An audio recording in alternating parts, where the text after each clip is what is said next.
Alright guys, चलो page number बताओ कोई मुझे, कौन सा? 50, पेज नंबर 50, ठीक है।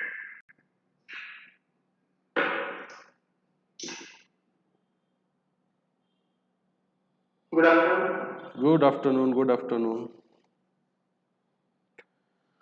ओके, तो स्क्रीन शेयर हो रहा है क्या सबके साथ, वो बताओ पहले। चलो ठीक है। पॉवर्टी इन इंडिया, मैं पढ़ता हूं, ध्यान देंगे सब लोग। हमने कल एक चीज पढ़ी थी कि पॉवर्टी एक सोशल और इकोनॉमिक फेनोमेनॉन है। Poverty is perceived as a social exclusion of a certain section of a people in the society। जब एक सोसाइटी के कुछ लोगों को पूरी तरह से एक्सक्लूड किया जाता है, मतलब उनके पास कोई साधन सुविधा नहीं होती है, तो हम बोलते हैं कि हम गरीबी को देख रहे हैं। और यहाँ बात हम देश की गरीबी की करेंगे, कंपेयर करेंगे कि as a country whether you are a poor country और अ रिच कंट्री। कल एक बड़ा इंटरेस्टिंग टॉपिक पढ़ा था कि जो पॉवर्टी है ये मल्टी डायमेंशनल है, गरीबी को देखना है तो कई एंगल से देखना चाहिए। और उसमें प्रोफेसर अमर्त्य सेन ने क्या कहा था ये भी हम लिखेंगे। कुछ लिखा है अमर्त्य सेन के बारे में। Noted Indian economics and recipient of Bharat Ratna, इनको भारत रत्न भी मिला है। Professor Amartya Sen was awarded the Nobel memorial prize in economics in 1998, 1998 का नोबेल प्राइज भी इनको दिया गया था अपने रिसर्च और लेखन के लिए जो उन्होंने किया था इकोनॉमिक्स के क्षेत्र में। For his contribution to the welfare economics and social choice theory, इसको दो वर्ड को आप अंडरलाइन करोगे। अमर्त्य सेन ने लिखा था वेलफेयर इकोनॉमिक्स के बारे में और सोशल चॉइस थ्योरी के बारे में, as well as for his interest in the problems of a society's poorest members. In his book poverty and famines an essay on entitlement and deprivation 1991, professor Sen revealed that declining wage, unemployment, rising food prices and poor food distribution system lead to starvation among the certain groups in the society। तो इन्होंने क्या किया, बीच में काफी सारा research किया था और इन्होंने अपने रिसर्च में लिखा कि घटते हुए वेजेस, कम वेजेस मिलना, बेरोजगारी, unemployment, rising food prices, food का महंगा होना, और फूड का जो डिस्ट्रीब्यूशन है वो एकदम पुअर होना, ताकि गरीबों गरीबों तक खाना वेस्ट जा रहा है एक जगह पे, और एक जगह ऐसी है जहां गरीबों को पेट भरने के लिए खाना नहीं मिल रहा। इससे स्टार्वेशन हुआ, भूखमरी हुई among the certain group in the society. His view encourage policy makers to pay attention not only to evaluating the immediate suffering but also finding the ways to replace the lost income of the poor। तो इन्होंने सरकार को सुझाव दिया कि आपको अगर गरीबी दूर करना है तो आपको सिर्फ इस पे ध्यान नहीं देना होगा कि किस तरह इमीडिएट सफरिंग को एलिवेट किया जाए। अभी जो भूखा है उसको खाना दे दो, अभी जो बीमार है उसको इलाज दे दो, जिसको कपड़े नहीं उसको कपड़े दे दो। ये सब इमीडिएट इफेक्ट से लॉन्ग टर्म आपको कभी गरीबी से मुक्ति नहीं मिलेगी या छुटकारा नहीं मिलेगा, बट आपको फाइंड करने चाहिए वेज, तरीके ढूंढने चाहिए to replace the lost income. अगर उनकी कमाने की क्षमता थी जो वो अब नहीं कमा पा रहे हैं तो उनको ऐसा साधन दीजिए कि वो पैसा कमा सके, ताकि आगे चल के सरकार को उनके लिए कुछ करने की जरूरत ना पड़े। For economic growth to be achieved, he argued that social reforms such as improvement in education and public health must precede economic reform। अब अगर देखो, दो प्रकार की रिफॉर्म या पॉलिसी मेकिंग गवर्नमेंट करती है। रिफॉर्म का मतलब होता है सुधारना करना, रिफॉर्म का मतलब क्या होता है, इंप्रूवमेंट करना। तो अमर्त्य सेन ने कहा कि सरकार इकोनॉमिक रिफॉर्म बहुत तेजी से करती है, आर्थिक सुधार लाती है। जैसे अभी अभी हमारे मोदी जी ने 5 दिन पहले बोला कि जितने भी सरकारी बैंक है सबके सब प्राइवेट किए जाएंगे, ये एक आर्थिक सुधार है। इंश्योरेंस में अभी भी फॉरेन डायरेक्ट इन्वेस्टमेंट अलाउ नहीं है, इसको बढ़ा दिया जाएगा, आर्थिक सुधार है। वॉलमार्ट जैसी कंपनी को इंडिया में शॉप लगाने की परमिशन नहीं है, वो दे दी जाएगी, आर्थिक सुधार है। तो सरकार को आर्थिक सुधार करने से पहले एजुकेशन और पब्लिक हेल्थ में सुधार करना चाहिए। एजुकेशन सिस्टम को बेहतर बनाना चाहिए और पब्लिक हेल्थ सिस्टम को बेहतर बनाना चाहिए, जिससे कोई भी व्यक्ति इस देश का अच्छा शिक्षण लेने से और अच्छी स्वास्थ्य सुविधा लेने से वंचित ना रहे। और इस तरह आप उनकी इनकम को बढ़ा सकते हो और लॉन्ग टर्म में गरीबी से पूरी तरह से मुक्ति पा सकते हो। तो अमर्त्य सेन के बारे में पढ़ना है तो आप विकिपीडिया पे जाइए और अमर्त्य सेन के बारे में और भी बहुत सारी जानकारी वहां पे अवेलेबल है। मैं पर्सनली बता दूं, मुझे इनके थॉट्स बहुत अच्छे लगते हैं। I do admire this person. उनके लेखन और उनके लिखे हुए चीजों को पढ़ना, it will be a privilege if you are very much interested in reading about all these things. ठीक है, तो आगे बढ़ते हैं। कैन यू टेल, अब शायद हो सके तो अपने माइक चालू करो और कुछ सवालों के जवाब दो। There is a thick, express your opinion on the following, आपको राय देने के लिए बोला है। There is a thick line of rural urban economic divide in India. क्या इस बात पे आप सहमत हो क्या कि हमारे देश में शहरी भाग और ग्रामीण भाग, इसमें बहुत एक थिक सा डिफरेंस है? Are you, do you agree with this और नॉट? आपको जो ठीक लगे आप बोलिए। है समस्या है Yes. हाँ, गरीबी हो, भूखमरी हो, एजुकेशन हो, हेल्थ हो। शहरों में जो समस्याएं है वो अलग है, उसके जो उपाय है वो अलग हो सकते हैं। खेड़ों में जो समस्याएं है अलग है। तो अगर आपने पॉलिसी बनाई तो आपको अलग अलग पॉलिसी बनानी पड़ेगी अर्बन एरिया और रूरल एरिया के लिए। फर्क समझ में नहीं आता पर एकदम छोटा सा महीन थीक लाइन ऑफ डिफरेंस है रूरल और अर्बन इकोनॉमी में। दूसरा, ये लोग कहते हैं कि there is an equitable distribution of income and wealth in the country. क्या आप इससे एग्री करते हो कि डिसएग्री करते हो कि हमारे देश में संपत्ति और कमाई का बंटवारा इक्वल होता है, हाँ या ना? डू यू एग्री और डिसएग्री? बोलो गजल। No, disagree. ऐसा नहीं है कि हमारे देश में इक्विटेबल डिस्ट्रीब्यूशन नहीं होता है। बहुत ही अनइवन और नॉन इक्वल डिस्ट्रीब्यूशन है इनकम का और वेल्थ का। किसी के पास पैसा है, इनकम है तो बहुत है, और किसी के पास नहीं है तो बिल्कुल भी नहीं है। तो ये जो डिस्ट्रीब्यूशन ऑफ इनकम है ये बहुत ज्यादा अनइवन है, बिल्कुल भी इक्विटेबल नहीं है। तो हम पहले इसको एग्री करते हैं तो दूसरे इसको डिसएग्री करते हैं। All the citizens have equal access to education, health, energy and drinking water. Is this true?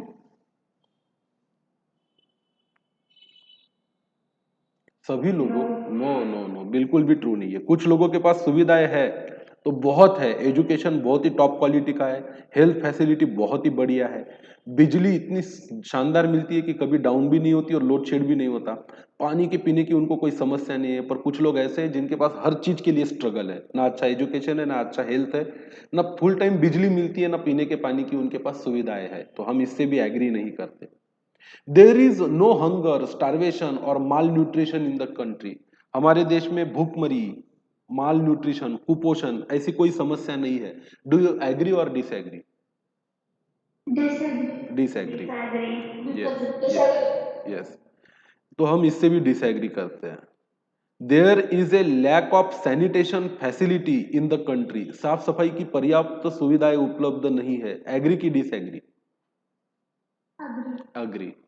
Agree. Poverty, Agree. हाँ, poverty ratio is uniform across all the state. Ratio uniform है क्या? नहीं।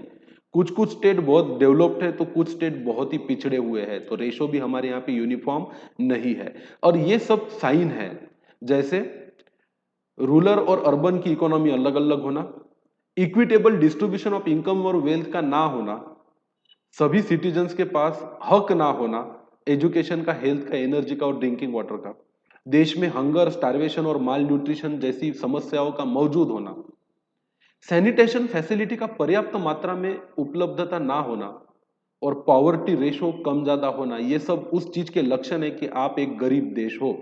तो India is a poor country. Economics में इसको third world country भी बोला जाता है, थर्ड वर्ल्ड कंट्री, तीसरी दुनिया बोला जाता है, जो बहुत गरीब लोग जहां रहते हैं। ये तो हमारे सामने एक बहुत बड़ी समस्या है। As a nation, as a देश, एज अ इंडिया, हमें हमारी देश से गरीबी को हटाना है। और एक बार गरीबी हट जाएगी तो ऑटोमेटिकली डिस्ट्रीब्यूशन ऑफ इनकम बेहतर होगा, सबके पास अच्छा एजुकेशन, अच्छी हेल्थ, अच्छी एनर्जी और अच्छा पानी होगा, कोई भूखा नहीं मरेगा, किसी का माल न्यूट्रिशन है, कुपोषण नहीं होगा, सैनिटेशन अच्छा होगा, साफ सफाई आपको दिखेगी।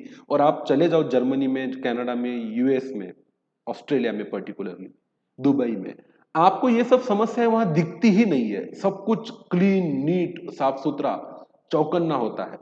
तो दिस इज द साइन कि हमारे देश में गरीबी मौजूद है। अब देखते हैं कॉन्सेप्ट ऑफ पॉवर्टी को समझते क्या है। Poverty is multifaceted. गरीबी के कई चेहरे होते हैं। आपको ये लगता है ना कि हम खा पी के सुखी है, इसका मतलब हम गरीब नहीं है, तो नहीं भाई, आप अपने आजू बाजू में नजर डालो। As a society we are a poor society. अगर आप बस स्टॉप से बाहर निकलते हो और आपको गंदगी मिलती है तो ये लक्षण है इस चीज का कि आप एक गरीब देश के रहवासी हो। अगर आप हॉस्पिटल में जाते हो, वहां पे आपको गंदगी मिलती है, अच्छी स्वास्थ्य फैसिलिटी नहीं मिलती है, अच्छे से इलाज आपका नहीं होता है, तो ये इस चीज का सबूत है कि आप एक गरीब एटमॉस्फेयर में रह रहे हो, तो मतलब आप भी गरीबी से ग्रस्त हो। कई सारे चेहरे होते हैं गरीबी के। The major concept of poverty in India includes absolute poverty and relative poverty. अब देखो, ये बड़े इंपॉर्टेंट वर्ड है, इसको अंडरलाइन करना। मैथमेटिक्स जो बच्चे पढ़े हैं मेरे पास, उनको ये दो कॉन्सेप्ट अच्छे से पता होगा। एक होता है एब्सोल्यूट और एक होता है रिलेटिव। मैं आपको एक उदाहरण देता हूं, मेरी बात को ध्यान से सुनना। राम को एक एग्जाम में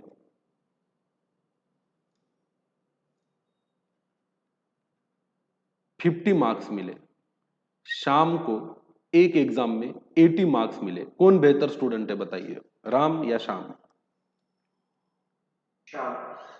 श्याम। कौन था नाम? राम या श्याम, कौन अच्छा स्टूडेंट है? राम को मिले 50 मार्क, श्याम को मिले 80 mark. Who is the better student according to you? Shyam. ठीक है। तो हाँ, दीप ने श्याम कहा और कई सारे और लोग भी शायद श्याम ही कहेंगे। मैं इसका कारण बताता हूं। आपको जब सवाल दिया गया कि कौन अच्छा स्टूडेंट है, तो आपने यही देखा कि किसको ज्यादा मार्क है, राम को या श्याम को। तो आपका जवाब है कि Shyam is a better student. अब मैं सवाल बदल देता हूं। देखो, आपने राम के मार्क्स को और श्याम के मार्क्स को किसी भी चीज के साथ रिलेट नहीं किया। अब रिलेट करके देखो, राम को 50 मार्क की एग्जाम थी, उसमें से 50 मिले, श्याम को 100 मार्क की एग्जाम में से 80 मार्क मिले। अब बताओ, राम अच्छा या श्याम? राम। क्यों आपका जवाब पहले श्याम था और अब राम हो गया? क्यों आपका जवाब पहले श्याम था और अब अच्छा स्टूडेंट आपके लिए राम हो गया? क्योंकि पहले आपने सिर्फ मार्क्स देखे थे, उसको किसी दूसरे चीजों के साथ कनेक्ट नहीं किया था। अब जब आप उसको कनेक्ट या रिलेट कर रहे हो दूसरी चीज के साथ, तो आपका नजरिया, देखने का नजरिया बदल गया। गरीबी को भी इसी तरह से देखा जाता है। राम है 50 रुपए कमाता है, श्याम है 80 रुपए कमाता है। मेरा सवाल आपसे ये है कि कौन गरीब है, राम गरीब है या श्याम? तो आप बोलोगे सर ये 50 कमाता है तो ये गरीब है। अब मैं बोलता हूं, राम जिस एरिया में रहता है वहां जिंदगी जीने के लिए, अच्छी जिंदगी जीने के लिए 40 रुपए की जरूरत होती है और राम 50 कमा रहा है। श्याम जिस एरिया में रहता है वहां अच्छी जिंदगी जीने के लिए 200 रुपए की जरूरत है और वो कितने रुपए कमा रहा है? 80 रुपए। तो अब आप बोलोगे कि सर अब तो मेरे को ना श्याम गरीब नजर आ रहा है और राम अमीर नजर आ रहा है। तो सिर्फ देखो, गरीब कौन है ये देखने के लिए सिर्फ ये मत देखो कि मैं कितना कमा रहा हूं। आप ये देखो कि एक अच्छा जीवन जीने के लिए किन किन सुविधाओं की गरज होनी चाहिए। तो मैं आपको बताता हूं, आप किसी चीज से रिलेट करो और फिर बताओ कि आप अमीर हो या गरीब हो। एक अच्छा जीवन जीने के लिए आपके पास एक 4 व्हीलर होनी चाहिए 4 लोगों के घर में, एक 2 व्हीलर होनी चाहिए, सबके पास एक अच्छा स्मार्टफोन होना चाहिए, खुद का एक 1000 स्क्वायर फुट का घर होना चाहिए जिसमें कम से कम 2 कमरों में एसी होनी चाहिए। अगर आप बीमार होते हो तो वोखाट, संजीवन और फोर्टिस जैसे बड़े हॉस्पिटल में अपना इलाज कराने की आपकी क्षमता होनी चाहिए। गांव में जो भी बेहतर से बेहतर कोचिंग क्लास और कॉलेज है, वहां पे पैसे भर के एडमिशन लेने की आपकी इच्छा होनी चाहिए। आपको वीकेंड पे अच्छा खाना पीना खर्चा करने की आपकी कैपेसिटी होनी चाहिए। आपके कपड़े अच्छे ब्रांडेड होने चाहिए। अब आप कंपेयर करो इन सब चीजों को, जो कि स्टैंडर्ड है, इसको मीट करने की हमारी क्षमता है या नहीं है? तो आप रिलेट करो। आप बोलोगे मेरे को मेरा जीवन जीने के लिए 2 टाइम की रोटी चाहिए, एक बिस्तर चाहिए, सोने के लिए एक अच्छा बेड चाहिए, पहनने को कपड़े, मैं सुखी हूं, मैं समाधानी हूं, तो मैं गरीब नहीं हूं। अब आप गरीबी को एब्सोल्यूट टर्म में देख रहे हो। एब्सोल्यूट मतलब सिर्फ ये देखना कि मेरी परिस्थिति क्या है, मैं दूसरों के साथ कंपेयर ही नहीं कर रहा उसको। और रिलेटिव टर्म का मतलब होता है कि आप कंपेयर करो अपने आप से उन लोगों से जो आपसे बेहतर जिंदगी जी रहे हैं। तो आपको अगर लगता है कि हम हिंदुस्तान में रहने वाले एक मिडिल क्लास है, अपना लाइफ स्टैंडर्ड, अपना स्टैंडर्ड ऑफ लिविंग कंपेयर करो अमेरिका में रहने वाले, जर्मनी में रहने वाले और कनाडा में रहने वाले मिडिल क्लास लोगों से। तो जब आप रिलेट करोगे ना इन चीजों को एक दूसरों से, तो आप अपने आप को उनकी तुलना में गरीब पाओगे। फर्क है फिर। गरीबी को दो नजरियों से देखा जाता है, एक एब्सोल्यूट मेजर में और एक रिलेटिव मेजर में। अगर हम दुनिया के अमीर देशों के साथ हमारे देश के लोगों की परिस्थितियों को रिलेट करें, तो आप पाओगे कि आप, मैं और हमारे क्लास में बैठे हुए ज्यादातर लोग भयंकर प्रकार की गरीबी से ग्रस्त है। पर अगर हम हमारे हमारे में देखो, किसी दूसरे से अपने आप को रिलेट ना करो, तो आप अपने आप को अमीर पाओगे, आपको लगेगा मैं गरीब नहीं हूं। अब मैं आपसे सवाल पूछता हूं, आप अमीर हो या गरीब हो, आपको क्या लगता है? ऐसे ही फ्रैंक सवाल पूछ रहा हूं, जनरल आंसर दीजिए मुझे। Whether you consider yourself to be a गरीब और नॉट गरीब, बताने की कोशिश करो। आपको क्या लगता है, अपने आप को आप अमीर मानते हो कि गरीब मानते हो? जी, कोई तो बताइए। मैं तो खुलेआम बोलता हूं मैं एक गरीब शिक्षक हूं। क्या बोला कृष्णा? अमीर की गरीब? अमीर मानता है। ओके, बाकी लोगों को क्या लगता है? तो अगर आप अपने आप में देखोगे ना, तो आप अपने आप को अमीर ही मानोगे। अब मैं पूछता हूं, अपने आप को कंपेयर करो अंबानी के साथ में, मुकेश अंबानी के साथ में। अब बताइए, आप उसकी तुलना में अमीर हो, उसके रिलेशन में अमीर हो या गरीब हो?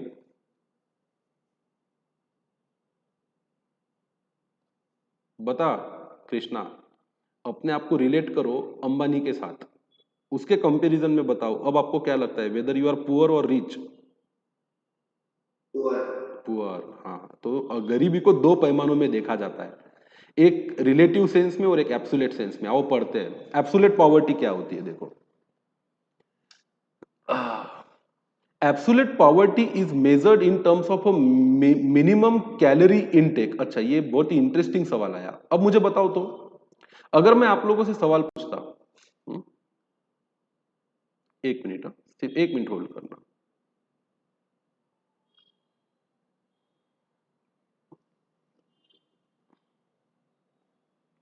अब आते हैं एक जनरल वाले डिस्कशन पे, कि चलो आपको मोदी जी ने बुलाया ये तय करने के लिए कि मुझे फार्मूला बताओ कि कैसे पता करे कि कौन गरीब है और कौन अमीर। मतलब आपको एक लिस्ट बनानी है। मैंने आपको 200 लोगों की लिस्ट दी और मैंने आपको बोला कि इन 200 लोगों से मिलिए और एक लिस्ट बनाइए कि इसमें से गरीब कौन है और गरीब कौन नहीं है। तो आप क्या वो चीजें देखोगे जिसके आधार पे आप ये तय कर सको कि कोई गरीब है या नहीं है? बोलो, क्या सवाल पूछोगे उन 200 लोगों से, उनसे क्या जवाब लाओगे और उसका क्या मतलब होगा कि कौन अमीर है और कौन गरीब है? कम ऑन टेल मी, दीप बता।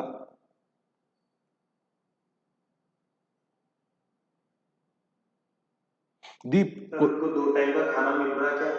दो, अच्छा, 2 टाइम का खाना मिल रहा क्या? तो अगर वो 2 टाइम रहने के लिए जगह है? हाँ, और क्लोथ, फूड, शेल्टर, क्लोथ है उनके पास? अच्छा, तो तुम उनसे ये सवाल पूछोगे 2 टाइम पेट भर के खाना खा सकते हो क्या? उन्होंने बोला हाँ। रहने के लिए घर है क्या? वो बोलेंगे हाँ। कपड़े पहने हो क्या? हाँ। तो तुम बोलोगे तुम गरीब नहीं हो। ठीक है, ओके। पूर्वी, पूर्वी बड़े अच्छे आंसर देती है ऐसे सब सवालों में। बता बेटा, कि अगर मैं आपको 200 लोगों की लिस्ट दूं और बोलूं कि उनसे मिलिए, उनसे सवाल जवाब कीजिए और पता करो कि वो गरीब है या नहीं है, तो आप क्या चीजें देखोगे उसमें? पूर्वी सुन रहे उसकी हो? बेसिक पूरी होनी चाहिए। बेसिक नीड नहीं समझ में आएगा। अगर आप किसी को पूछोगे बेसिक नीड, तो शायद वो आपके सवाल का जवाब नहीं दे पाएगा। उसको एकदम आसान शब्दों में पूछना पड़ेगा जिसका वो जवाब हाँ में या ना में दे सके। बेसिक नीड में क्या पूछोगे? वही तो दीप वाला क्वेश्चन हो गया कि कपड़े है क्या पहनने को। तो कोई तो नंगा इंसान तो मिलेगा नहीं आपको रास्ते में, कपड़े तो हर किसी ने पहन रखे। खाना तो 2 टाइम का मेरे ख्याल से नहीं खाता ऐसा इंसान तो बहुत ही कम मिलेंगे कि जिसके 2 टाइम पेट भरने के लाले पड़े और भूखा मर गया। आज भारत में ऐसा देखा ही नहीं जाता कि कोई इसलिए मर गया कि वो उसको कल रात का खाना नहीं मिला था और 6 दिन से वो भूखा था तो मर गया। ऐसे लोग ही नहीं मिलते। आपने कभी न्यूज में पढ़ा इतने सालों में एक इंसान को 6 दिन से खाना नहीं मिला इसलिए उसकी मौत हो गई? कहां होता है ऐसा? कौन भूखा सो रहा है आजकल? और कुछ ना कुछ तो है किसी के पास रहने के लिए। वैष्णव, आप कुछ बोल रहे थे, एनीथिंग बोलो वैष्णव, है कोई आइडिया आपके दिमाग में? मैं पूछता हूं कुछ क्वेश्चनरी बनाओ, सवाल पूछो, जवाब बताओ और ये तय करो कि आपके नजर में कौन अमीर है और कौन गरीब। तो क्या वो चीजें हैं जो आपको ये फर्क बताएगी कि ये सर ये 100 में से 50 लोग गरीब है और ये 150 लोग गरीब नहीं है। बस इतना सादा सवाल है मेरा। केवल आप कुछ बोल रहे थे, कम ऑन केवल बताओ। इतना साइलेंस पूरा क्लास में। गजल, स्पीक अप। बोलूं? गजल बोलो, चलो फिर खुशी को सुनेंगे गजल के बाद। बोलो गजल। उनकी इनकम कितनी है, उनके जो सराउंडिंग में लोग हैं वहां पे उनका रहन सहन कैसा है, उनको डेली में कितनी अमाउंट लगेगी एक अच्छी लाइफ जीने के लिए। ठीक है, तो आप उनसे ये पूछोगे कि आपकी इनकम कितनी है। ओके, तो अगर लोग अलग अलग जवाब देंगे, ठीक है, तो बोलेंगे मैं महीने के 2,000 कमाता हूँ, मैं महीने के 5,000 कमाता हूँ, मैं महीने के 10 कमाता हूँ, मैं महीने का 1 लाख कमाता हूँ, मैं महीने के 20 लाख रुपए कमाता हूँ। ऐसे आपको जवाब आएंगे। फिर आप ये कैसे तय करोगे on the basis of income कि कौन गरीब है और कौन गरीब नहीं है?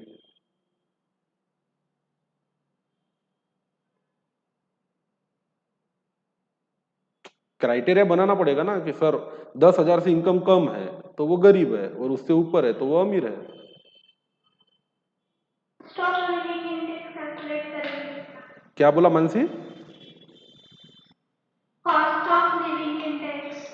Cost of living index construct करेंगे? My god, too much to discuss. मैं एकदम सादे सादे चीजों के सवालों के जवाब पूछ रहा हूँ। 200 लोग आपके सामने खड़े हैं, मैंने सबको आजाद मैदान में इकट्ठा किया, चेयर लगा दी, शामियाना लगा दिया, 200 लोग बैठे आपके सामने, आपके पास 200 के 200 लोगों के नाम है, आपको उनसे मिलना है और कुछ सवाल पूछने हैं और तय करना है कि बेटा तुम अमीर हो, तुम गरीब हो और तुम गरीब नहीं हो।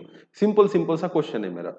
क्या बेसिस पे 200 लोगों में से गरीब अलग निकालोगे और अमीर अलग निकालोगे? क्राइटेरिया बताओ। बोल खुशी। उनके पास पीने के लिए क्लीन वाटर है कि नहीं, उनके सराउंडिंग अच्छे है कि नहीं, फिर अगर मेडिकल इमरजेंसी आती है तो उनके पास सेविंग्स है कि नहीं। Okay, that's good. तो अब इसमें से कुछ लोगों के सवाल हाँ में मिलेंगे, कुछ लोगों के जवाब ना में मिलेंगे। तो जो ना बोलेंगे कि ये सब सुविधाएं नहीं है तो आपके हिसाब से वो गरीब है, और जो बोलेंगे हाँ हमको ये सब अवेलेबल है तो आपके हिसाब से वो लोग अमीर है। बराबर। मुझे खुशी का आंसर अभी तक के सभी आंसर में ज्यादा लॉजिकल लगा। और कुछ? सर कि वो अपनी बेसिक रिक्वायरमेंट फुलफिल कर सकते कि नहीं वो भी। नहीं, बेसिक रिक्वायरमेंट एक बहुत बड़ा कॉन्सेप्ट है कुमकुम। थोड़ा और ब्रीफ होके बताओ। लोगों से ऐसा पूछोगे कि बेसिक रिक्वायरमेंट तो लोग समझ नहीं पाएंगे। तुम्हें ऐसे सवाल पूछने पड़ेंगे जो आम इंसान के समझ में आते हो।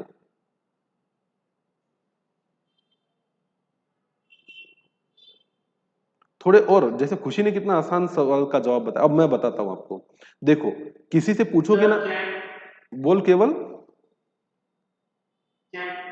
गजल ने आंसर दिया। गजल ने जो आंसर दिए वो, हाँ ठीक है। ओके, तो चलो सुनो, मेरी बात सुनो। एक्चुअली आप किसी से पूछोगे ना। चैट देखो, उसमें कमेंट करी गजल। अच्छा, चैट में देखूं। ओके। वो कैसी लाइफस्टाइल जी रहा है, उसकी इनकम में अच्छी फैसिलिटी कंज्यूम करके उसके पास सेविंग अमाउंट बच रहा है क्या? ये बहुत अच्छा सवाल है। Good, I am impressed. तो मैं ये बताना चाहूंगा आपको कि दुनिया में किसी से भी आप उसकी इनकम पूछो ना, लोग एक तो सही इनकम बताएंगे नहीं, क्योंकि इनकम बड़ा फ्लेक्सिबल होता है। कभी होता है कभी नहीं होता है। कोविड में कई लोगों की इनकम घट गई, इवन मेरी खुद की इनकम घटी। मेरा तो main source of business he coaching class है। तो अभी आपकी एक बैच बहुत रेगुलर चलती है, उसके बाद और भी बहुत सारी बैचेस थी जो पूरी तरह से लगभग बंद हो चुकी है, यूनिवर्सिटीज की वो होती नहीं है। तो आप मुझसे पूछोगे कि सर अभी आपको कैसा लग रहा है, तो मैं बोलूंगा इनकम तो बहुत घट गया हमारा। अभी घर की ईएमआई, कार की ईएमआई, ये सब खर्चे, भाड़े, पगार, ये सब निकाल के कुछ बचना बहुत मुश्किल है, और आगे भी लग रहा है ऐसा कि 1 साल तक बहुत कठिनाई का समय रहने वाला है। तो for a time being it is very difficult to decide कि मैं पिछले साल अमीर था और इस साल शायद गरीब हो गया हूं। तो मैं आपको सही तरीका बताता हूं। इंसान कितना कमाता है कितना नहीं इससे मायने नहीं रखते बेटा। अगर बॉम्बे में रह के आप महीने का 1 लाख भी कमाते हो तो भी कम है, और यवतमाल में रह के अगर आप महीने का 40,000 भी कमाते हो ना तो बहुत अच्छी जिंदगी जी सकते हो। ये फर्क आपको पता है? ये फर्क है। बात कमाई की नहीं होती है। बॉम्बे में लाख रुपया भी कमाओ, 1 लाख पर एनम की भी मंथ की सैलरी है आपकी, still you will be living a very ordinary life. You will not be able to afford a good house, बिना बालकनी का छोटे से घर में ही रहना पड़ेगा आपको। पार्किंग करने के लिए जगह नहीं होगी आपके पास, तो आप कार अफोर्ड नहीं कर सकते, और आप इतना समय भी और रिलैक्स लाइफ भी नहीं जी सकते कि अपने परिवार और बच्चों के साथ समय बिता सके। 1 लाख कमाने के लिए बहुत भागदौड़ करनी पड़ती है बॉम्बे में। उसकी विपरीत अगर यवतमाल जैसी सिटी में महीने का 40,000 भी पगार है, you will have the good spacious bungalow of your own. एक कार भी आप उसमें अफोर्ड कर सकते हो, और आपके पास अच्छा खासा समय रहेगा अपने परिवार के साथ खुशी खुशी बिताने के लिए। लंच और डिनर आप घर में कर सकते हो। तो बात ये नहीं है कि पैसा कौन कितना कमाता है। अगर आप दुबई में चले जाओ और 1 लाख कमाओ ना, कुछ भी नहीं होता वहां पे। टैक्सी ड्राइवर 1 लाख रुपया कमा लेता है महीने का इंडियन करेंसी में। तो कितना कमाता है इससे ये तय करना बड़ा कठिन होगा। और अगर आप छोटे से विलेज में रहते हो, जैसे मेरे मम्मी पापा एक विलेज में रहते हैं, मेरा भाई रहता है वहां पे, हमारा घर है, दुकान है, खेती है, वहां बहुत हो गई इनकम। 40,000 में तो आप गांव के सबसे अमीर व्यक्ति कहलाओगे। लेविश और रॉयल लाइफ जी सकते हो आप, क्योंकि वहां अदर एक्सपेंसेस ही नहीं है। तो ये बड़ा कठिन सवाल है कि कैसे ये तय करें कि कौन गरीब है और कौन नहीं। तो हमारे देश में एक मान्यता है, कई, मेरा थॉट नहीं है ये, कई सारे एक्सपर्ट ने आपके जैसे लोगों से बात करके ये तय किया कि टू डिसाइड वेदर कौन गरीब है या नहीं है, ये पता करो कि अच्छा लाइफ जीने के लिए कितनी कैलोरीज कंज्यूम करनी चाहिए। क्योंकि देखो भाई, पैसा अंबानी कितना भी कमा ले, पर खाएगा तो वो भी 4 रोटी। और गरीब भी कितना भी कम कमाए, उसको पेट भरने के लिए चाहिए 4 रोटी। तो हमारे को अच्छा जीवन जीने के लिए एक चीज की जरूरत होती है कि कैलोरी इनटेक होता है या नहीं। तो एक पर्टिकुलर, मेल के लिए अलग, फीमेल के लिए अलग, रूरल एरिया में अलग और अर्बन एरिया में अलग, एक स्टैंडर्ड डॉक्टर लोगों ने डिसाइड किया है कि इतना कैलोरी आपको इनटेक करना पड़ेगा। अगर आप इतना इनटेक करते हो तो आपकी शारीरिक क्षमता अच्छी रहेगी, अदरवाइज आप बीमार हो जाओगे। अब पैसा कोई कितना भी कमाए, अगर वो रिक्वायर्ड मिनिमम कैलोरी कंज्यूम नहीं करता, तो माना जाता है कि वो व्यक्ति गरीब है, क्योंकि वो अफोर्ड ही नहीं कर पाता उतना अच्छे क्वालिटी का खाना पीना और कैलोरीज को कंज्यूम करना। तो हमारे देश में गरीबी को गिनने के लिए यह तय किया जाता है कि कितनी कैलोरी मिलती है। अब कैलोरीज एक अलग चीज है। देखो, पेट भर खाना, पेट भर खाना और कैलोरी, इसमें फर्क है। समझने की कोशिश करो। अगर आपने सिर्फ चाय के साथ रोटी भी खाई तो आपका पेट भरता। अगर सिर्फ चाय के साथ क्या खाई आपने, रोटी भी खाई, तो भी आपका पेट भरता। अगर आपने सिर्फ खिचड़ी भी खाई, खिचड़ी पेट भर के, प्याज के साथ, ओनियन के साथ, तो भी आपका पेट भरता। पेट भरना और कैलोरीज लेना अलग चीज है। अब कैलोरीज किस में मिलती है? अच्छे खाने में, जिसमें घी आता है, दही आता है, दूध आता है, फल आते हैं, सब्जियां आती है, अंडा आता है, मांस आता है, कि अगर आप नॉनवेज कंज्यूम करते हो तो डॉक्टरी टर्म में। कैलोरीज का और पेट भर के खाने में बहुत फर्क है। ये फर्क समझ में आ गई क्या? तो हम ये नहीं देखते कि किसको पेट भर के खाना मिल रहा है। भाई, हमारा देश तो इतना दान पुण्य वाला है कि मंदिर, मस्जिद, गुरुद्वारे, इनके बाहर खड़े हो जाओ तो दान धर्म करने वाले इतने लोग मिलेंगे कि आपको भूखा नहीं रहने देंगे। शनि मंदिर के पास ही यवतमाल में अगर इंसान खड़ा रहेगा ना, तो एक 365 दिन उसको पेट भर के खाना मिलता। ये सुविधा हमारे देश में उपलब्ध है। तो भूखे मरने की नौबत नहीं आती है। पर क्या आपको रिक्वायर्ड कैलोरी कंज्यूम आप कर पाते हो क्या? तो हमारे देश में गरीबी कैसे गिनी जाती है? तो ये पैराग्राफ बहुत इंपॉर्टेंट है। Absolute poverty is measured in terms of a minimum calorie intake. Earlier, Planning Commission determined per capita daily calorie requirement of 2,400 calories for a person living in rural area and 2,100 calories for a person living in an urban area on an average per day. Capita daily calorie requirement amount to 2,250 calorie. Absence of a minimum income to satisfy the desired level of calorie intake of food leads to absolute poverty. तो कौन बिल्कुल absolutely गरीब है, ये कैसा माना जाता है? कि अगर आप विलेज में रहते हो, खेड़ों में रहते हो और 2,400 कैलोरी पर डे नहीं ले पाते हो, आप शहरों में रहते हो और 2,100 कैलोरी पर डे नहीं ले पाते हो, तो भारत सरकार की नजर में आप एब्सोल्यूट टर्म में गरीब हो। क्योंकि आपकी इनकम इतनी है ही नहीं, आपकी इनकम इतनी है ही नहीं कि आप इतना कैलोरी रोज का कंज्यूम कर सको। तो मुझे बताइए, आपको यह बात पटी क्या कि सरकार ने ये जो फार्मूला बनाया है, ये पता क्या आपको? आपकी क्या राय है कि सर ये तरीका सही है गरीबी गिनने का, या ये तरीका सही नहीं है गरीबी को गिनने का? बताओ। दीप, खुशी, पूर्वी, केवल, गजल, क्या लगता है आप लोगों को धनवीन? सरकार का ये जो तरीका है, कितनी कैलोरीज अर्बन में 2400 कैलोरी पर डे और रूरल में कितना, सॉरी रूरल में 2400 और शहरों में कितना 2100 कैलोरीज पर डे।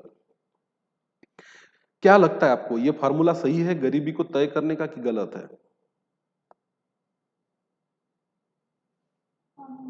रूरल में ठीक है पर अर्बन सॉरी अर्बन में ठीक है पर रूरल में मेरे को नहीं लगा। नहीं, मैं रूरल अर्बन की बात नहीं कर रहा हूं, वो मैं क्लियर कर देता हूं। ऐसा माना जाता है कि खेड़ों में लोग मेहनत का काम ज्यादा करते हैं, मतलब आंग मेहनत जिसको बोलते हैं, अंग मेहनत, इसलिए वहां पे कैलोरी इंटेक ज्यादा होना चाहिए। शहरों के लोगों को मेहनत का काम कम करना होता है, वो थोड़े स्मार्ट वर्क करते हैं कंप्यूटर पे या टूल्स का इस्तेमाल करते हैं, तो वहां पे 2100 कैलोरी मिली तो भी सही है। सवाल ये नहीं है कि अर्बन में इतना क्यों और रूरल में इतना क्यों, उसका कारण साफ है, खेड़ों में लोग मजदूरी करते हैं इसलिए कैलोरी ज्यादा लगती है उनको खाने को, शहरों में लोग मजदूरी कम करते हैं इसलिए 2100 इज इनफ फॉर देम। ये मेथड सही है क्या आपकी कि सर गरीबी को कैसे गिना जाए? तो वो 200 लोगों को आपको सवाल पूछना होता तो उनसे ये पूछना रोज के खाने में क्या खाते हो, फिर उसमें कितनी कैलोरी कंज्यूम होती है उसकी टोटल करो। अगर उसकी कैलोरी 2400 या 2100 है और उससे ज्यादा है तो वो अमीर है, वो गरीब नहीं है, और अगर कैलोरीज उसकी कम है तो वो गरीब है। अब मुझे बोलो, गरीब के घर में आमतौर पे जो भी गरीब है, जो आप जिसको आप गरीब मानते हो, उसके घर में खाने में क्या बनता होगा सुबह या शाम? कौन सी चीजें खाते हैं गरीब लोग बताइए? सिंपल रोटी दाल हाँ, रोटी चावल। रोटी में गेहूं की रोटी या जवार बाजरे की रोटी, चावल होते हैं, दाल होते हैं, हो गया। क्या उनके घर में रोज एप्पल आते हैं, रोज केला आता है? क्या उनके घर में रोज कीवी फूड्स आते हैं? क्या उनके घर में रोज दूध मलाई की सब्जी मिठाई बनती है? क्या उनके घर में चपाचप घी दूध दही रोज होता है कि नहीं होता है बताइए? आम गरीब इंसान के घर में ये सब होता है क्या? नहीं, नहीं होता। तो गरीब पेट तो भर लेता है, अपना पेट तो भर लेता है, पर उसको जो रिक्वायर्ड कैलोरी है वो नहीं मिल पाती, क्योंकि कैलोरीड फूड महंगा है। पेट भरने के लिए तो चावल 2 रुपए में सरकार दे रही है। तो आपको क्या लगता है कि ये जो सरकार का फार्मूला है गरीबी को गिनने का, ये सही है या गलत है?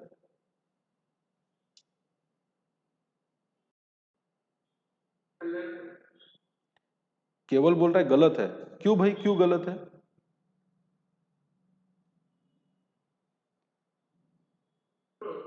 कैलोरी तो खाने के लिए जो प्रोटीन जो मिनरल वगैरह जो मिलना चाहिए वो हम्म नहीं मिलता उनको। नहीं, तो कैलोरी में सब कुछ आ गया। कैलोरी इतना जो कोटा है ना कैलोरी का, ये जो बोल रहे हैं अपन 2400 और 2100 कैलोरी, इसमें आपको प्रोटीन, न्यूट्रिशंस, विटामिन, ये सब आपका कोटा पूरा होगा ना तभी उतनी कैलोरी आपके पेट में जाएगी, वरना इतनी कैलोरी जाती नहीं है आमतौर पे, नहीं जाती है। ये कैलोरी बहुत बड़ा है। आप अगर थोड़ा मेडिकल साइंस पढ़ोगे ना तो इसके लिए आपको अच्छा, बेहतर और क्वालिटी का खाना खाना ही पड़ेगा, और अगर आप ये नहीं खा पाते तो इसका मतलब है आप गरीब हो। अब पढ़ते अपन अगला मेजरमेंट। फिर गरीब, हमारी सरकार बहुत चालाक है मालूम है क्या? इनको लगा कि चावल में बहुत कैलोरी होती है तो गरीबी को मिटाए कैसे, तो इन लोगों ने पहले गिना कौन गरीब है, तो जो इतनी कैलोरी नहीं खा पाता वो गरीब है। फिर इनके सामने प्रॉब्लम आया, अरे गरीबी को कैसे मिटाए, तो इन्होंने क्या किया, चावल और गेहूं फोकट में बांट दिए और बोले खाओ। और फिर लोगों से पूछा कितना गेहूं मिलता है, इतना, कितना चावल मिलता है, इतना, इसका मतलब आपका कैलोरी का कोटा हो गया क्या 2400 का? तो लोगों ने बोला हाउ, तो इसका मतलब है सरकार ने डिक्लेयर कर दिया कि हमने गरीबी को क्या कर दिया, मिटा दिया। तो हमारे देश में गरीबी मिटाने का फार्मूला क्या है पता है आपको? कैलोरी उसको मिलती है या नहीं इसको पता करो, फिर कुछ भी करके उसको अनाज फोकट में दे दो ताकि वो भूखा ना मरे। वो मस्त पेट भर के खा रहा है, उसको कैलोरी मिल रही है, तो इसका मतलब वो गरीब नहीं है। तो सरकार ने, एक समय ऐसा था जब हमारे देश में गवर्नमेंट बोला करती थी कि गरीबी जो है ना वो हमारे पॉपुलेशन में 60% लोग गरीब है। फिर इनको फोकट में अनाज दे दिया और सरकार एक दिन आई कि अब कुछ नहीं, गरीबी कम हो गई, बोले अब कितने परसेंट लोग गरीब है, सिर्फ 25% लोग गरीब है। तो ये मेरे को भी सही नहीं लगती ये मेथड। तो एब्सोल्यूट मेजर ऑफ पॉवर्टी बिल्कुल भी छलावा है, गलत है। इस आपको कैलोरी मिल रही है और पेट भर के सरकार फोकट में रुपए 2 रुपए में खाना दे रही है और आप खा रहे हो, इसका मतलब है कि हमारे देश में गरीबी 60% से घट के 25% पे आ गई। I don't agree to this. फिर what is the meaning of गरीबी? तो यहां पे आओ, ये बड़ा इंटरेस्टिंग है। रिलेटिव पॉवर्टी, ये कॉन्सेप्ट मेरे को बड़ी अच्छी लगती है। क्या लिखा है देखो, it is difficult to define the concept of relative poverty It is judged on the basis of comparison of relative standard of living of different section of people. Relative poverty is measured with respect to differences in the level of income, wealth, consumption, economic inactivity या unemployment, old age, etc. Such poverty is found in all the countries of the world. It is universal phenomenon. Relative poverty cannot be completely eradicated. However, it can be reduced to some extent through appropriate policy measure. अब ये क्या कहते हैं कि एक गरीबी को देखने का एक फार्मूला ये है कि कौन कितनी कैलोरी कंज्यूम कर रहा है, इसका फार्मूला बना लो। उससे कम कैलोरी कंज्यूम होता है तो वो गरीब है, उससे ज्यादा कैलोरी कंज्यूम करता है तो अमीर है। दूसरा, गरीबी को मेजर करने का यह तरीका है कि तुम्हारे देश में, तुम्हारे सोसाइटी में, तुम्हारे एरिया में जो लोग बहुत अच्छा पैसा कमा रहे हैं, बहुत अच्छा लाइफ जी रहे हैं, जिनका स्टैंडर्ड ऑफ लिविंग बहुत हाई है, ऐसे लोगों को एक जगह पे रख दो और उनके साथ कंपेयर करो उन लोगों को जो उतना अच्छा जीवन नहीं जी पाते। तो जो लोग उनके कंपैरिजन में अच्छा जीवन नहीं जी पाते वो लोग गरीब लोग हैं। तो फॉर एग्जांपल यवतमाल में अगर आपको उन 200 लोगों पे एक्सपेरिमेंट करना है और उन 200 लोगों में से ये पता करना है कि अमीर कौन है और गरीब कौन है, तो इन 200 लोगों से सवाल पूछो किसके घर में 10 लाख से ऊपर की कार है या 4 व्हीलर किसके पास है, किसका बच्चा ऐसे स्कूल में पढ़ता है जहां साल में 50 से 70 हजार रुपए फीस भरनी पड़ती, कौन ऐसे लोग हैं जो सर्दी खांसी हर इलाज कराने के लिए संजीवनी में जाते हैं और साल का कम से कम 1 से 2 लाख रुपया खर्चा करते हैं। तो कई लोग बोलेंगे कि हाँ भाई ये तो हमारे घर में लागू होता है, हम कमाते अच्छा, हम खाते अच्छा, हम रहते अच्छा, हम पहनते अच्छा, हमारा स्टैंडर्ड ऑफ लिविंग हाई है। तो उन 200 लोगों में से ऐसे लोगों को बोलो ठीक है आप इस बाजू आ जाइए। कौन से बाजू? राइट हैंड साइड पे। मान के चलो 200 में से 30 लोग ऐसे हैं जो बहुत ही बेहतर जीवन जीते हैं, ये हो गए अमीर लोग। अब इनके साथ कंपेयर करो बचे हुए 170 लोगों को, वो बोलेंगे नहीं यार उनके जैसा जीवन हम नहीं जी पाते, उनका स्टैंडर्ड ऑफ लिविंग अलग है, उनके लाइफस्टाइल अलग है, उनके जीने के तरीके अलग है। फिर यहां पे आप बोलोगे कि ये 30 लोग अमीर है और ये 170 लोग गरीब है इनके कंपैरिजन में, क्योंकि इसी सोसाइटी के 30 लोग ऐसे हैं जो बहुत ही बेहतर जीवन जी सकते हैं, उनके पास इनकम ज्यादा है, उनके पास वेल्थ ज्यादा है और एवरीथिंग, और उनकी तुलना में देखोगे तो ये 170 लोग उतना अच्छा लाइफस्टाइल अफोर्ड नहीं कर पाते, तो ये गरीब है। तो आप मुझे बताओ, आपको अगर मैं बोलूं कि इन 200 लोगों में से गरीबों को चुनो तो आप कौन सा मेथड चुनते, रिलेटिव पॉवर्टी का कि एब्सोल्यूट पॉवर्टी का? Relative power. अच्छा, तो आपको ये लगता है कि आप रिलेटिव पॉवर्टी का रास्ता चुनते और उस 200 लोगों में से 30 लोगों को अमीर डिक्लेयर करते, 170 लोगों को गरीब डिक्लेयर करते। मेरा अगला सवाल है आपसे, कैसे दूर करोगे ये रिलेटिव पॉवर्टी? क्या करोगे ऐसा कि ये इतना दिक्कत ना रहे, 30 लोग इतने अमीर ना रहे और 170 लोग इतने गरीब ना रहे? मैं बताता हूं आपको चैलेंज के साथ, आप इस तरीके से अगर गरीबी को गिनोगे ना तो जिंदगी में कभी गरीबी को दूर नहीं कर पाओगे, क्योंकि इन्होंने भी लिखा है कि such poverty is found in all the countries of the world. दुनिया के हर देश में ऐसे लोग मिलेंगे आपको जो कुछ सेक्शन, कुछ percentage of people are too rich, और उसके कंपैरिजन में देखोगे तो कुछ लोग बहुत गरीब है। अब अगर मुझे, आपको, हम सबको अंबानी के साथ, टाटा के साथ और बिरला के साथ कंपेयर करोगे ना बेटा, तो अपन, वो लोग अलग ही जीवन जीते हैं, अपन कल्पना भी नहीं कर सकते उतनी संपत्ति, उतनी अमीरी, उतना standard of living we just can not afford. तो उनके कंपैरिजन में तो अपन गरीब है, और इसको दूर क्यों करना है? इसको दूर करने के लिए आपको या तो अंबानी अदानी को और टाटा बिरला को गरीब करना पड़ेगा, उनकी संपत्ति इन लोगों में बांटनी पड़ेगी, तब जाके ये इक्वालिटी आएगी, और फिर आप बोलोगे कि सबके पास equal distribution of wealth and income है, तो रिलेटिव पॉवर्टी खत्म हो गई। अब कोई किसी से अमीर नहीं, कोई किसी से गरीब नहीं, सब अच्छा जीवन जीते हैं। ये संभव ही नहीं है कि आप रिलेटिव पॉवर्टी को दूर करो। ऐसा करोगे तो अमीर लोग आपको ऐसा कभी भी करने नहीं देंगे, और रिलेटिव पॉवर्टी कभी भी। कोई ऑप्शन है क्या पावर्टी कम करने का? हाँ, तो पहले तो पावर्टी कम करने के लिए पावर्टी को गिनना पड़ेगा। अरे भाई, जिस चीज को कम करना है आपके पास आंकड़े तो होने चाहिए ना, कौन गरीब है और कौन अमीर। इसलिए हमारे देश में गिनी जाती है एब्सोल्यूट पॉवर्टी, पर हमारी सरकार बेवकूफ है। हमारी सरकार ने फार्मूला क्या लगाया, इतनी कैलोरी नहीं खाते हो तो आप गरीब हो, तो हम आपको अनाज देंगे, खाओ पियो और गरीबी दूर करो। मेरे को तो बिल्कुल नहीं पता ये फार्मूला। हमारे देश में जो गरीबी 60% से घट के 25% पे आई है ना, ये ऐसे ही लोगों को फोकट में अनाज बांट बांट के और पेट भर खाना खिला खिला के आई है। अरे मैं तो ये बोलता हूं कि भाई अगर आपके पास एक बेसिक इनकम कमाने का कोई रेगुलर साधन नहीं है, एम्प्लॉयमेंट नहीं है, तो वो सब परिवार और वो सब लोग गरीब है। और मेरे ख्याल से रूरल एरिया में कम से कम महीने के 20,000 रुपये कमाई होनी चाहिए, अर्बन एरिया में, सेमी अर्बन एरिया में महीने के 50,000 कमाने चाहिए, और मेट्रो में और बड़ी शहरों में कम से कम महीने 1 लाख रुपए की कमाई होनी चाहिए, subject to the standard of living, आज की महंगाई को मद्देनजर रखते हुए। नहीं तो अगर कल शक्कर 400 रुपए किलो ना पेट्रोल 500 रुपए लीटर हो गया तो लाख रुपए की कमाई भी कोई मायने रखती नहीं है।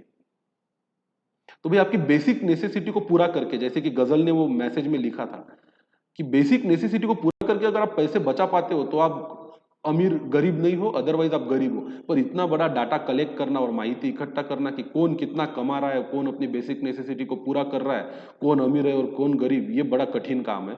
आप 200 लोगों का सर्वे नहीं कर पाओगे। हमारे देश में 130 करोड़ लोग रहते हैं, तो हमारे पास फार्मूला बिल्कुल आसान है। हम कौन सी पावर्टी गिनते हैं? Absolute poverty. और एब्सोल्यूट पावर्टी के आधार पे हमने तय किया पावर्टी लाइन, जिसको बोला जाता है गरीबी रेखा। अब ये गरीबी रेखा क्या है, इसको पटाख से पढ़ते हैं 2 मिनट के अंदर। Poverty line is an imaginary line that divides poor and non poor.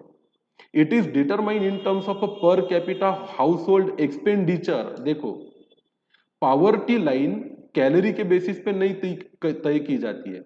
एक घर कितना खर्चा कर सकता है, इसके आधार पे यह तय किया जाता है कि कौन गरीब है और कौन अमीर है।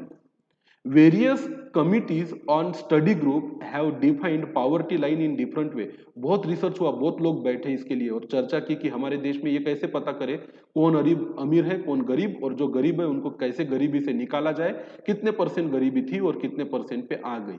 फिर क्या लिखा है? As per the task force on eliminating the poverty constitute by the NITI Aayog. NITI Aayog क्या है? जो सरकार को सलाह देने वाली कमेटी है, उसको बोलते हैं नीति आयोग।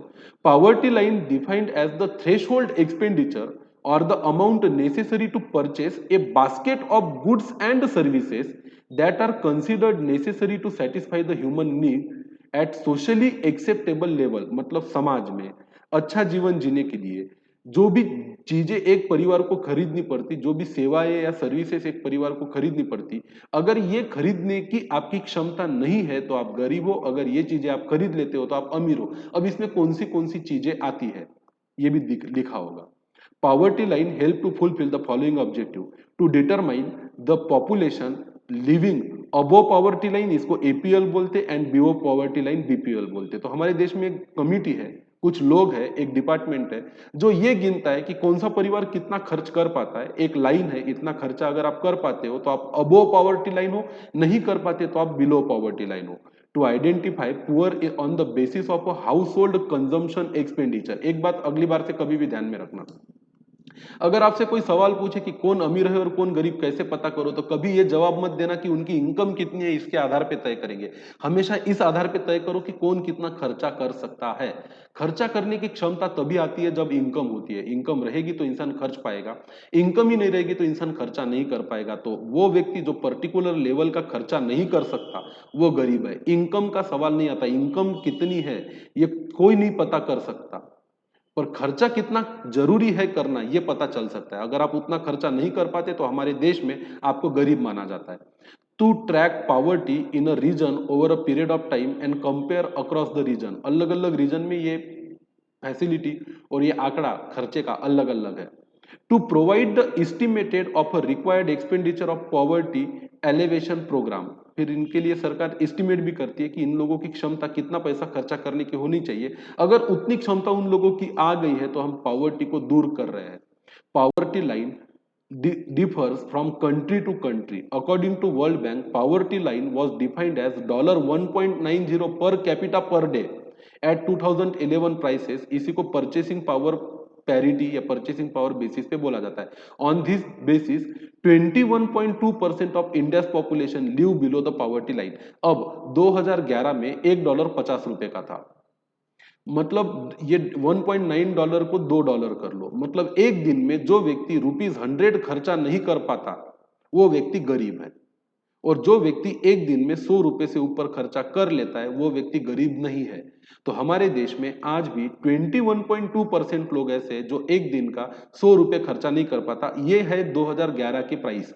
आज $1 80 रुपए का है, मतलब $2 160 रुपए का। तो आज की तारीख में सुबह से लेकर शाम तक एक व्यक्ति अगर 160 रुपए का खर्चा करने की क्षमता नहीं रखता है तो वो गरीब माना जाएगा, और अगर वो 160 रुपए एक दिन में खर्चा कर लेता है तो उसको अमीर माना जाएगा। और इस तरह से गरीबी को दूर करने के लिए हमारे यहाँ पे महात्मा गांधी रोजगार गारंटी स्कीम लाई गई है, जिसमें 100 दिन का वेजेस लोगों को श्योर शॉट गवर्नमेंट के द्वारा मिलता है। तो उनकी जेब में पैसा आता है, उस हिसाब से ये लोग 160 रुपए एक दिन का खर्च कर पाते हैं। और सरकार बोलती है हमारी, अब चाहे जो भी मेथड लगा लो, एब्सोल्यूट पॉवर्टी, कैलोरीज, कोई ऐसा व्यक्ति नहीं है जिसको हम इतनी कैलोरी खाने को देते नहीं है, तो सब लोग इतनी कैलोरी खाते हैं। हम लोगों के खाते में रोजगार योजना के तहत पैसा भी डाल रहे हैं, तो वो लोग दिन का 160 रुपया खर्च भी पाते हैं। तो हमने देश से गरीबी को क्या कर दिया, कम कर दिया। हालांकि कोई परिस्थिति बदली नहीं है। सही मायने में गरीबी तभी दूर होगी जब लोगों के पास करने के लिए काम रहेगा और उससे वो पैसे कमाएंगे। एज लॉन्ग एज अनएम्प्लॉयमेंट है तब तक गरीबी बनी रहेगी। पर सरकारी आंकड़े इस आधार पे काम नहीं करते। तो सरकार गरीबी को 2 मेथड से तय करती है। एक मेथड है एब्सोल्यूट पॉवर्टी, इतनी कैलोरी नहीं मिल रही तो आप गरीब हो, तो उसका उपाय भी सरकार ने किया, आप खाना दे दो लोगों को। दूसरा मेजर है कि दिन का 100 रुपया 160 रुपया खर्चा नहीं कर पाते हो आप, तो आप गरीब हो। तो लोगों ने, सरकार ने बोला चलो लोगों के खाते में पैसे डालते हैं। और आपको क्या लगता है, इस तरीके से गरीबी को हटाना सही है या नहीं है?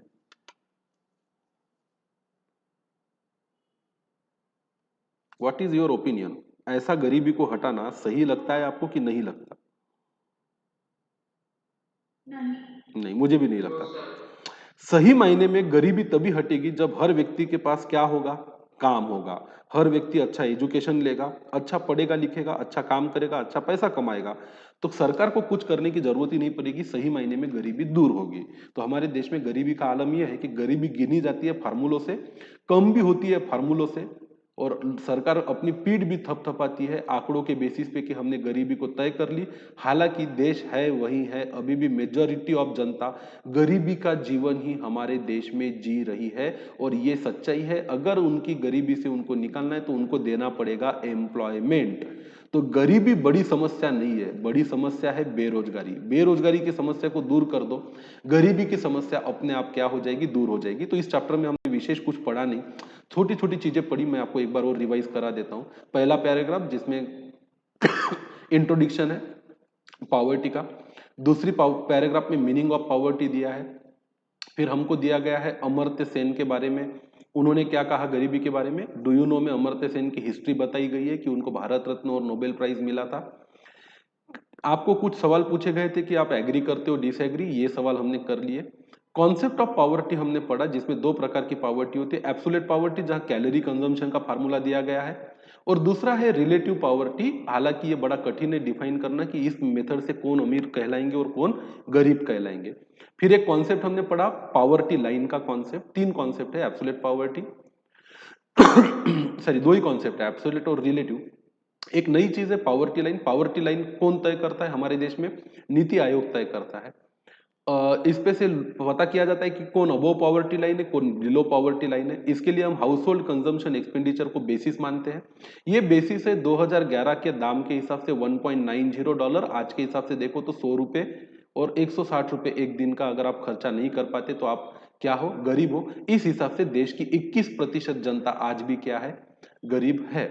अपन कल देखेंगे कैन यू टेल और टाइप्स ऑफ पॉवर्टी और extent of poverty in India. गरीबी मल्टी डायमेंशनल है, तो अलग अलग एंगल से गरीबी को समझेंगे और उस पर आने वाले समय पे हम चर्चा करेंगे। तब तक के लिए बाय बाय, टेक केयर, मिलेंगे अगले लेक्चर में, ठीक है।